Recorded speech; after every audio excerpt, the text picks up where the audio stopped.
Raquel, cuando hablas de Marcos Katz, hablas de negocios, mucha gente, de sus donativos, algo como papá, pero debe haber infinidad de anécdotas o situaciones que han sucedido por él, con él o a causa de él, ¿sí? Platícanos algunas de tuyas, de tus hermanos, así, queremos conocer cómo resolvía muchas cosas, ¿no?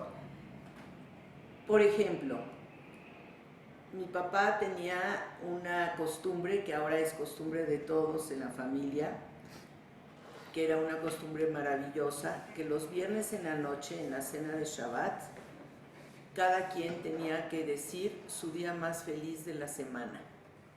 Esto empezó cuando mi hermano Tzvi y yo éramos niños y le preguntaron a Tzvi cómo te fue esta semana y dijo muy mal, no, estuvo todo horrible en la escuela, etcétera, etcétera.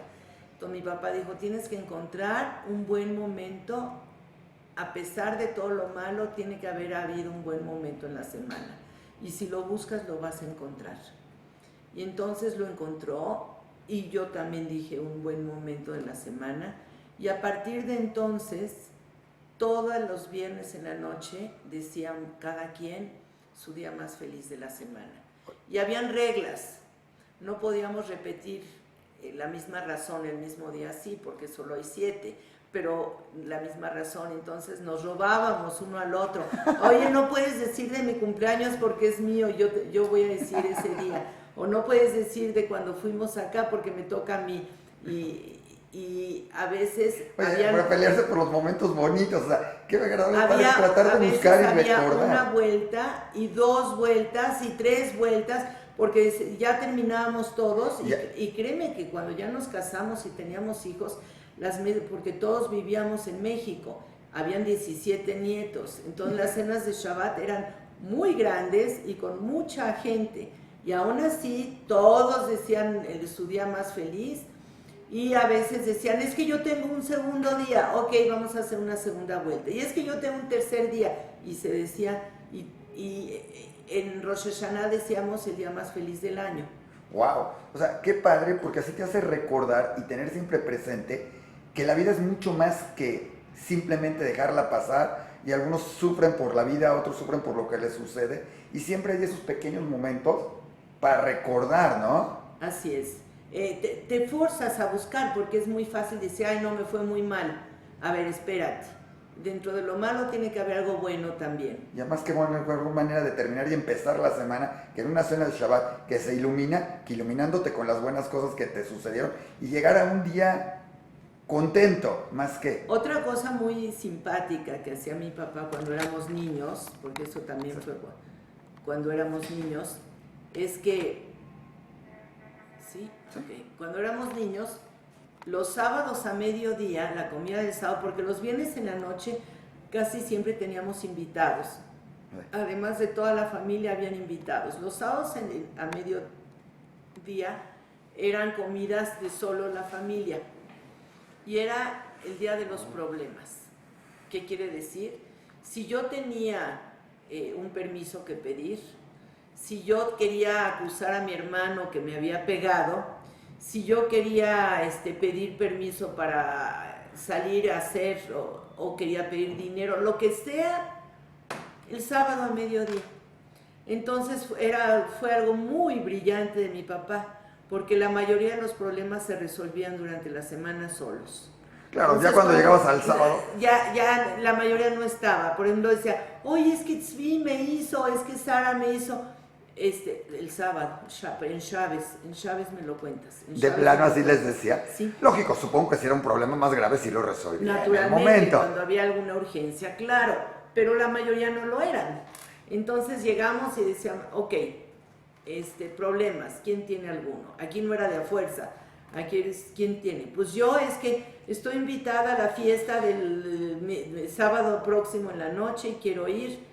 A ver, mamá, ¿qué dice? A ver, vamos a platicarlo, vamos a votar todos, porque además éramos muy democráticos y todo se hablaba por fuera, o sea, los hermanos hablaban. Oye, ¿nunca se enojó un hermano con el otro porque no votó a su favor? No me acuerdo de eso, fíjate. Qué bonito, quiere decir que siempre hubo ahí cosas, sí, siempre todos, llevó la relación de la familia muy bien.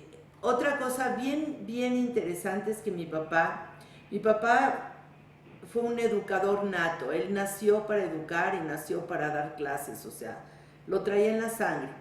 Entonces, siempre nos contaba de sus negocios.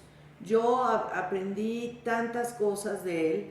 Él llegaba el viernes y decía, les quiero decir que no firmé un contrato porque yo les dije que yo llego con mi familia para Chávez y que me tienen que esperar el lunes y que si no, pues lo siento. Y me fui. Y viajaba en la semana y para Chávez estaba con su familia. Y entonces todo eso lo íbamos aprendiendo y luego nos contaba cómo negociaba sus contratos, sus compras, sus ventas, sus importaciones. Nos daba lujo, éramos niños y nos contaba todo, nos explicaba. Y nosotros, yo por lo menos me acuerdo que yo deglutía todo eso. Me encantaba escucharlo, me encantaba escuchar todo lo que nos contaba de todo esto. Pues es una manera muy interesante de educar y de enseñar y de involucrar a la familia, porque muchos lo dejamos a, luego te platico, eso no te interesa, lo que sucede en la... no, lo que pasa en el negocio no es para ti. Si exacto, en la casa ya no hablo de negocios, por exacto, ejemplo. pero acá es una manera muy interesante de involucrarlo a todo mundo en ese sentido. Y también creo que con tus hermanos hubo por ahí 2, 3 anécdotas, por ahí me contabas alguna de tu hermana. De mi hermana, que mi hermana concursó en Estrellas Infantiles. Entonces mi papá estaba en el año que no veía televisión porque había fallecido su mamá. Pero se moría de ganas de ver a mi hermana. Claro, entonces, que era una niña, todos quieren ver a... Era una niña, naturalmente, en la tele. Entonces, sin necesidad de infringir lo que no quería hacer, me cuenta, yo no lo recuerdo, pero mi hermana me cuenta que mi papá puso un espejo para poder ver la televisión, no directamente. Entonces, y poderla ver a ella, porque era muy importante para él verla. Entonces, siempre encontraba una manera. Sus hijos siempre fueron primero, su esposa y sus hijos. Sí, lo comentamos. La familia siempre fue primero, siempre lo sentimos. Digamos, te voy a contar una anécdota mía. Yo recitaba en la escuela. ¿Te acuerdas de la recitación de los niños héroes? Sí. Como renuevos cuyos aliños un viento helado. Ok. Ahora se usa la de Benito Juárez. Ahora se usa. En esa época eran los niños héroes. Y era un concurso. Primero tenías que ganar en tu salón, luego tenías que ganar en tu escuela, luego te ibas a la zona de escuelas y luego al sector. Y si ganabas en todo el sector, el día de los héroes, ibas a Chapultepec, al monumento de los niños héroes, en su aniversario, y declamabas ahí con el presidente de la República. O sea que era un gran logro, claro, era el día esperado para llegar a eso. Yo tenía 10 años, iba en quinto de primaria. Gané en mi clase, gané en la escuela, gané en la zona. Y mi papá me acompañó en todos, porque mi papá repasaba conmigo. Te quiero decir que mi papá se involucraba en todo con nosotros. Me acuerdo que me decía cómo poner las manos y me decía, no, bájale aquí, súbele acá, hazlo con más pasión. O sea, mi papá me escuchaba recitar y me daba instrucciones de cómo hacerlo. Y entonces gané en la clase, gané en la escuela, me voy a la zona, mi papá fue conmigo a la zona cuando fue el concurso y gané. Y cuando es el concurso del sector, mi papá está conmigo también. Y entonces concurso, y el director del sector dice que el presidente pidió que sea un hombre el que recite y no una mujer, y que a pesar que yo había ganado, van a tomar al hombre que quedó en segundo lugar. Imagínate si eso pasara el día de hoy. Hoy sí sería... No se la caga. Sí, pero en ese entonces todo era al revés. Sí, entonces... Seguramente hasta le aplaudieron al señor. Mi papá se enojó muchísimo, trató de mover montañas para cambiar eso y no se pudo. Era el presidente y había dado orden de eso. Entonces lo que hizo mi papá fue que hizo una ceremonia. Hizo que el director haga una ceremonia de toda la escuela, dándome un premio especial por haber ganado el sector.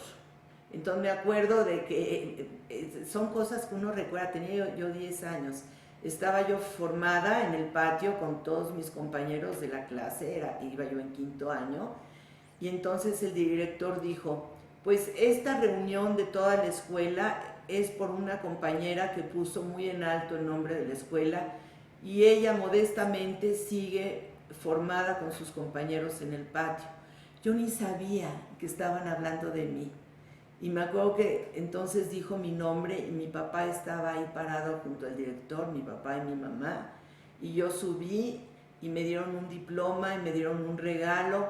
Y yo me sentí, o sea, imagínate, después de la frustración de que había yo ganado y no me dieron mi lugar, fue de los momentos más importantes que yo tuve. Y eso todo lo organizó mi papá. Qué bárbaro. Porque le dio una importancia. Oye, ¿y cuánto y todo tiempo después le ganaste la partida a tu papá para lo de... A ver, platícanos otra vez un poquito eso, nada más porque está en la otra parte. A ver. Lo de Veracruz.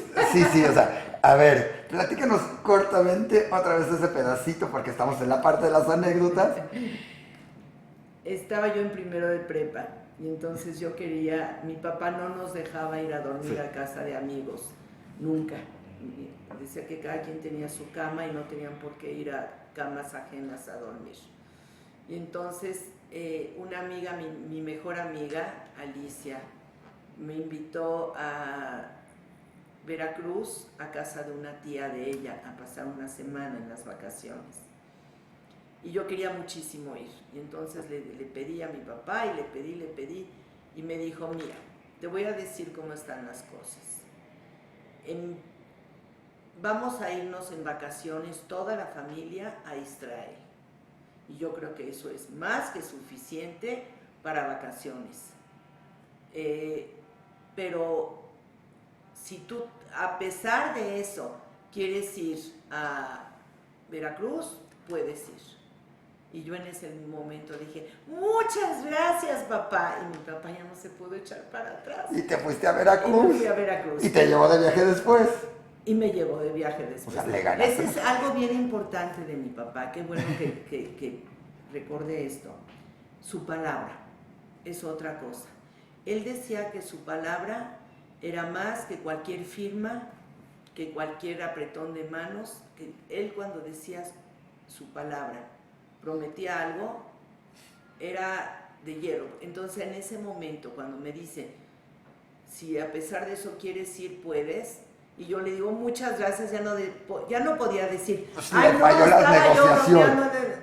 Le falló la negociación. Le falló en ese Se momento. topó quien podría bajar mejor. Conmigo, era yo niña, pero... ¿Qué te dijo regresando de Veracruz? Pues rompiste ahí una cadena que seguramente después tus hermanos utilizaron. Pues, ella ya fue, Raquel ya fue, ahora seguramente de ahí hubo un parteaguas en la familia, así que seguramente que sí, seguramente que hubo algo ahí. Pero es cuando me preguntaste de los preceptos que nos dejó, de los principios que nos dejó, te hablé de la honestidad, te hablé de la religión y te hablo de su palabra. Él decía que un hombre, un buen hombre, él recibió lo que se llama el Keter Shem Tov, sí, la corona del buen hombre, que un buen hombre toma 50 años hacerlo, pero destruirlo toma 1 minuto. Claro. Entonces nos decía siempre que la palabra es lo más importante, que no podemos darnos a parar para algo y no cumplirla, que para él, que una vez él había prometido algo, había dado su palabra, era algo de dinero, no recuerdo exactamente qué era, y entonces no le convenía cumplirlo porque iba a perder mucho dinero, y entonces alguien le dijo, ¿qué? ¿Tienes palabra de rey o qué? Y dijo, sí. Yo di mi palabra, claro que lo cumplió. Mi papá cumplía su palabra siempre. No tengo ninguna recolección de jamás que no la haya cumplido. Oye, pues qué interesante, qué valioso, o sea, todas esas enseñanzas. ¿Algún recuerdo de tus hermanos con tu papá? ¿Algo que han contado los nietos? A ver si me mandaron algo. Si no, ¿alguna que tú te acuerdes? Que ya llegaron, ok. Sí, con mis hermanos. Cada uno de nosotros tenía un nombre, un apelativo extra. Zvi era el primogénito, Sara era la princesa Sí. y Ariela era broche de oro, Ah. y yo era la predilecta. Está bien, pero todos eran de los... Cada uno tenía su de y podía decir, yo soy la predilecta, yo soy el consentido. Yo soy la princesa, sí. Mi papá siempre se cuidó que todos nos sintiéramos bien. Le importó mucho que nadie se sienta menos, que todos nos sintiéramos que somos igual de queridos. Se preocupó mucho de eso, de que si nos daba un regalo a uno, nos lo daba a los demás. Otra costumbre muy linda que tenía mi papá y mi mamá en los cumpleaños, digamos que era mi cumpleaños como niña y todos me daban un regalo, yo le daba un regalo a todos. Ay, qué bonito detalle. A mis hermanos, a mis 3 hermanos les daba un regalo para que no se sientan, y eso era la idea de mi papá, para que no se sientan mal de que es nada más mi cumpleaños y que ellos no reciben nada. Entonces, todos me daban mi regalo y yo le daba un regalo a todos. Y lo mismo en el cumpleaños de mi mamá y de mi papá. Todos les dábamos regalos a ellos y ellos nos daban un regalo a cada uno de nosotros. Ay, qué padrísimo, ¿eh? O sea, Sí. qué buenas enseñanzas. Todas estas anécdotas nos dejan mucho de enseñar. Nos encanta haber podido platicar con la hija predilecta de la familia, haberla escuchado y vivir en tus palabras lo que fue, lo que es y lo que nos deja Marcos David Y Katz. lo deja, te digo, no solamente a sus hijos, lo deja a sus nietos. Mi papá fallece el 26, que es un martes, que era el día que más le gustaba además. Siempre se casó en un martes, y en la Torah dice 2 veces Kitov del martes, entonces decía que era el mejor día. Él fallece el martes, el jueves es enterrado en Israel, en Jerusalén, y todos sus hijos, nietos y esposos de los nietos, todo el mundo estuvo ahí, tanto en el entierro como, es más, algunos de ellos dejaron niños solos para poder viajar de inmediato. Quiere decir que todos estuvieron ahí. Eso es el legado que va dejando, lo que fue educando, lo que fue enseñando y la importancia que fue para todos. Él, hoy, Marcos David Katz. Así es. Gracias. Muchas gracias a ti, gracias por pedirme esta entrevista y que lo conozcan un poco más como el hombre. Exacto. Y no tanto como el negociante, sino también como el hombre que era. Que tuvimos alguna poquita oportunidad de platicar con él, supimos y vimos lo que era como hombre. Era un hombre cariñoso, un hombre generoso, muy generoso, con su tiempo, con su dinero, con su forma de ser, con su ayuda. Siempre fue, y con nosotros sus hijos, muy generoso, siempre. Muchísimas gracias.